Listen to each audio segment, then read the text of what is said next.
Pembengkakan skrotum bukan saja gejala varicocele, karena pembengkakan skrotum juga adalah salah satu gejala hidrocele ataupun hidrokel. Banyak orang mulai khawatir apabila mereka menemukan pembengkakan pada skrotum. Dalam video ini saya akan membahas tentang hidrokel dan varicocele, bahkan cara mengatasi dan mengobatinya. So, Anda tidak perlu takut atau khawatir asal Anda bisa mengidentifikasikannya. Jadi tolong, Anda harus nonton video ini sampai akhir atau lihatlah video ini sampai ke penghujungnya. Karena agar Anda bisa mengenal penyakit hidrokel serta sekaligus cara pencegahannya dan cara untuk mengatasinya. So, let's begin the video. Hidrokel atau hydrocele adalah penumpukan cairan yang berlebihan di rongga yang terletak di antara lapisan parietal dan visceral tunica vaginalis dari skrotum. Dalam keadaan normal, terdapat cairan di cavum vaginalis yang diimbangi reabsorpsi sistem limfatik. Apabila terjadi gangguan pada sistem keseimbangan produksi dan absorpsi, maka dapat terjadi penumpukan cairan dan bisa bermanifestasi sebagai hidrokel. Bahkan, kebanyakan 85 hingga 90% kelainan ini ditemukan pada bayi laki-laki. Dari jumlah tersebut, 90 hingga 95% di antaranya akan hilang spontan sebelum bayi berusia 2 tahun atau before age 2 years. Hidrokel juga ditemukan pada 1 atau 2 dari 100 laki-laki dewasa. Biasanya terjadi setelah usia di atas 20 tahun. Sekarang, ayo kita lihat penyebab hidrokel atau cause hydrocele.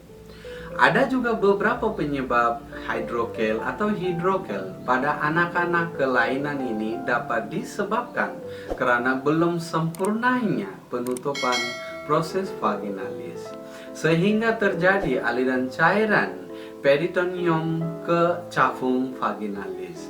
Selain itu, penumpukan cairan juga disebabkan oleh proses reabsorpsi, yaitu oleh sistem limfatik di area tersebut yang kurang educate. Selain itu, hidrokel juga dapat disebabkan oleh berbagai penyebab lain seperti tumor, infeksi, atau trauma pada testis. Sign and symptoms hydrocele atau gejala hidrocele. Sebahagian besar kasus hidrokel tidak menimbulkan gejala apapun. Gejala yang paling umum dijumpai adalah swollen to the scrotum atau pembengkakan skrotum.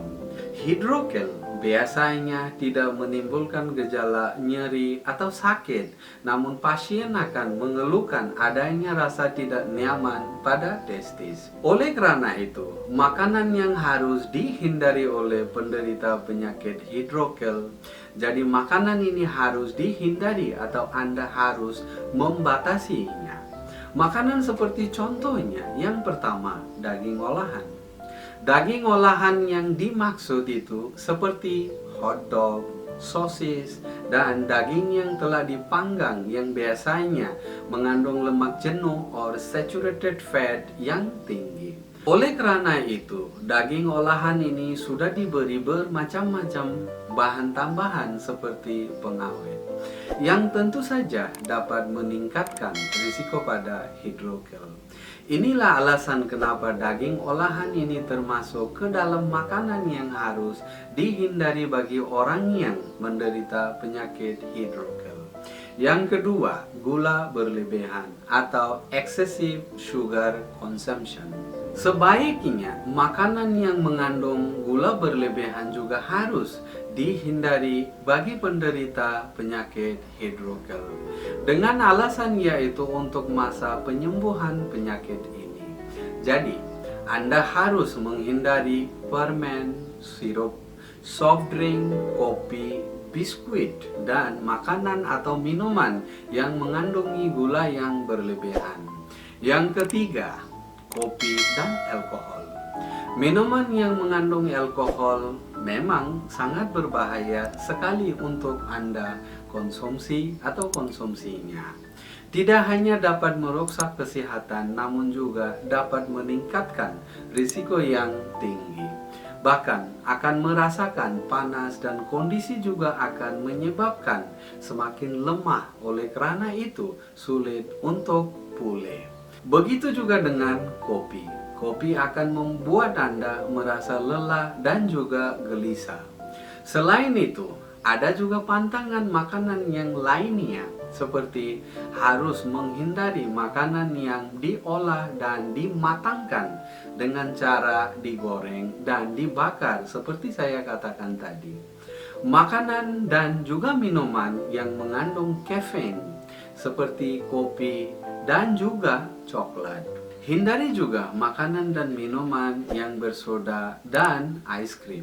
Ada juga beberapa buah-buahan yang harus dihindari oleh orang yang menderita hidrokel atau hidrosel. Seperti contohnya nangka, durian, dan anggur. Makanan yang memiliki kandungan protein dan juga lemak yang tinggi untuk mengatasi hidrokel. Titik acupressure juga amat ampuh dan efektif. Baiklah, kita langsung saja untuk melihat titik-titik acupressure-nya. Titik acupressure-nya berada pada tangan kita sendiri, yaitu di sini. Biar saya coret. Titik acupressure-nya berada di bawah pergelangan tangan ataupun the wrist. Dari pergelangan tangan, ukuran 3 jari, ya seperti ini. Anda harus ukur 3 jari. 3 jari. Kemudian di sini adalah titik acupressure-nya. Biar saya coret. Ya, 3 jari. Ini adalah titik acupressure ataupun acupressure point. Ini adalah titik acupressure point untuk mengatasi masalah hidrosel atau hidrokel. Sekarang ayo kita belajar bagaimana cara untuk mengaktifkan titik acupressure ini. Caranya begitu simpel saja. Kita akan menggunakan jari jempol kita. Kemudian di area ini kita akan melakukan pemijatan. Ya, seperti ini teman-teman. Anda juga akan merasakan ataupun apabila Anda raba di area ini, Anda akan merasakan ada urat saraf di bahagian kiri dan kanan. Anda harus melakukan pemijatan di antara urat saraf kedua-duanya. Ya, seperti ini. Tekan, tahan 2 hingga 3 detik, lepas. Tekan, press and hold 2 to 3 second. Tahan selama 2 hingga 3 detik, lepas. Tekan lagi. Lakukanlah pemijatan ini 1 hari 3 kali. Titik acupressure ini hanya ada pada tangan kiri saja. Ya teman-teman, lakukanlah pemijatan titik acupressure ini setiap hari secara rutin. Insya Allah Anda akan lihat ada perbedaannya. Jika Anda ingin mau tahu lebih lanjut tentang varicocele, epididymis, hidrosel, Anda bisa klik di tombol seru di atas ini. Ya teman-teman, jika Anda ingin tahu lebih lanjut ataupun lebih jelas, silakan klik di tombol seru ini agar Anda bisa dapat informasinya lebih lengkap dan lebih jelas. Ya teman-teman, mudah-mudahan video ini bisa bermanfaat bagi kita semua. Amin ya rabbal alamin. Assalamualaikum warahmatullahi taala wabarakatuh.